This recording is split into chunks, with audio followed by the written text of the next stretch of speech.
Hi అండి, నేను మీ Chamu Yadav. Welcome to my channel అండి. ఈరోజు మామిడికాయ పప్పు ఎలా చేసుకోవాలో చూద్దామా. ముందుగా మనం పప్పు కడిగి పక్కన పెట్టుకోండి. పప్పు కడిగి పక్కన పెట్టుకొని అందులోకి పచ్చిమిర్చి, టమాటాలు వేయండి. పచ్చిమిర్చి వేసి టమాటాలు కట్ చేసి వేయండి. కట్ చేసి వేసాక స్టవ్ ఆన్ చేసుకొని స్టవ్ మీద పెట్టండి. వాటర్ వేయండి. వాటర్ వేసి స్టవ్ మీద పెట్టేసేయండి. స్టవ్ మీద పెట్టేశాక అందులో కొద్దిగా ధనియాలు వేసి అది ఉడుకుతూ ఉంటుంది. ఇంట్లో మనం మామిడికాయ కట్ చేసుకుందాం. అంటు మామిడికాయ తీసుకున్నానండి. ఇది పుల్లగా ఉంది, అందుకనే పైనంతా పొట్టంతా తీసేసి చిన్న చిన్న ముక్కలుగా కట్ చేసుకొని పొట్టంతా తీసేయండి. ఆ పొట్టు వేసుకున్నాం అనుకో మళ్ళీ అదే కొంతమంది తింటారు, కొంతమంది తినరు. పొట్టు వేసుకుంటే బాగుంటుంది, కానీ కొంతమంది తింటారు, కొంతమంది తినరు. అందుకనే పొట్టంతా తీసేసుకునేసి ఆ చెత్త అంతా ఎత్తి పక్కన పడేసేయండి.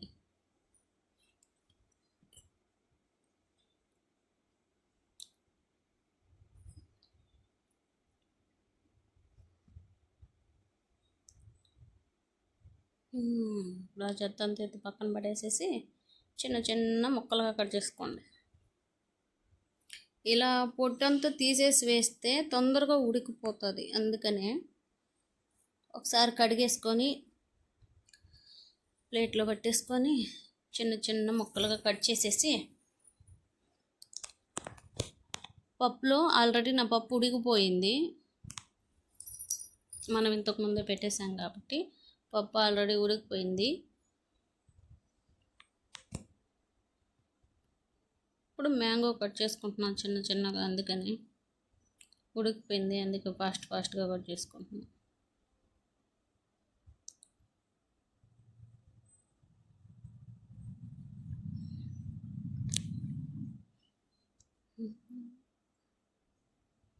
ముక్కలు కట్ చేసేసుకున్నాను అందరూ.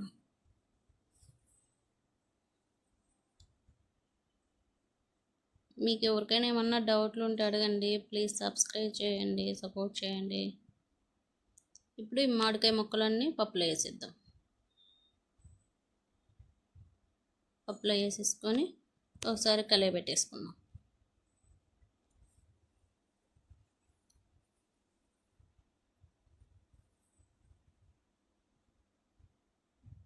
అరటికాయ అండి, ఉడకబెట్టి పక్కన పెట్టుకున్నా, ఫ్రై చేయాలి. ఇప్పుడు ఉడికిపోయింది, పక్కన పెట్టేసుకున్నా. ఇప్పుడు ఆనియన్ కట్ చేసుకుందాం. పప్పు ఆల్రెడీ ఉడికిపోయింది, మామిడికాయ వేసేసాం కదా, ఉడికిపోయింది. ఆనియన్ కట్ చేసుకుందాం పోపు వేసుకునేదానికి. చిన్నగా కావాలంటే చిన్నగా కట్ చేసుకోవచ్చు మీకు, లేదా పెద్ద కావాలంటే పెద్దగా కట్ చేసుకోవచ్చు. మీ వేసుకునే దాన్ని బట్టి కట్ చేసుకోవచ్చు. కొంచెం అందులో కరివేపాకు కొద్దిగా అయిపోయిందండి. ఇప్పుడు ప్యాన్ పెట్టుకొని ఆయిల్ కొద్దిగా వేసుకొని అందులోకి ఆవాలు, జీలకర్ర కొద్దిగా, మనం కట్ చేసుకున్న ఆనియన్స్, కొద్దిగా కరివేపాకు వేసి ఆనియన్స్ బాగా ఫ్రై అయ్యే వరకు ఉండిచ్చి, ఇప్పుడు మనం పప్పు రుద్ది పెట్టుకున్నాం కదా, ఈ పప్పు అందులో వేసేసేయాలి.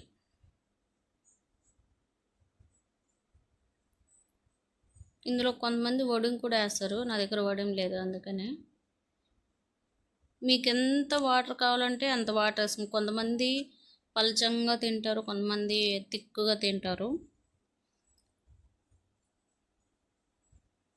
మేమైతే పలచంగానే తీస్తాను నేను, అందుకని వాటర్ వేసుకుని. ఇప్పుడు కొంచెం సాల్ట్ ఏదన్నా తక్కువైతే చూడండి, లేదా ఇప్పుడు ఏదన్నా కారం సరిపోకపోయినా మిర్చి పౌడర్ యాడ్ చేసుకోండి.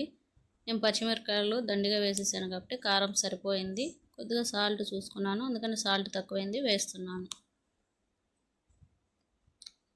వేసుకున్నాక ఓసారి కలిపెట్టేసి మూత పెట్టేసుకోండి.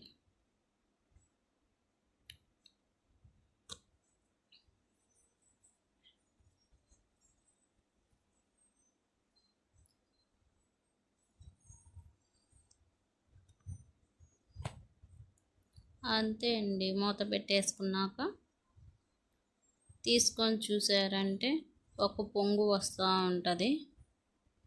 పొంగు వచ్చిన వెంటనే తీసేసుకొని స్టవ్ ఆఫ్ చేసేసేయండి. ఎందుకంటే ఎక్కువసేపు మరగనివ్వకండి పప్పు.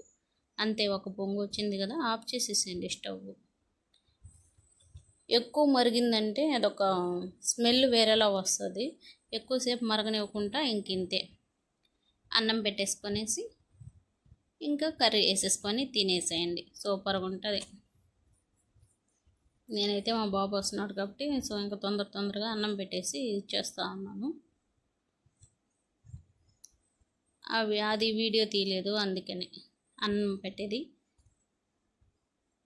సో ఎలా ఉందో ఒకసారి మీ ఇంట్లో కూడా ట్రై చేసి చెప్పండి. ఇంతేనండి, చాలా సింపుల్. లేదు ఇందులో నేను ఏదైనా మిస్టేక్ చేస్తున్నానేమో చెప్పండి. సబ్స్క్రైబ్ చేయండి ప్లీజ్, సపోర్ట్ చేయండి.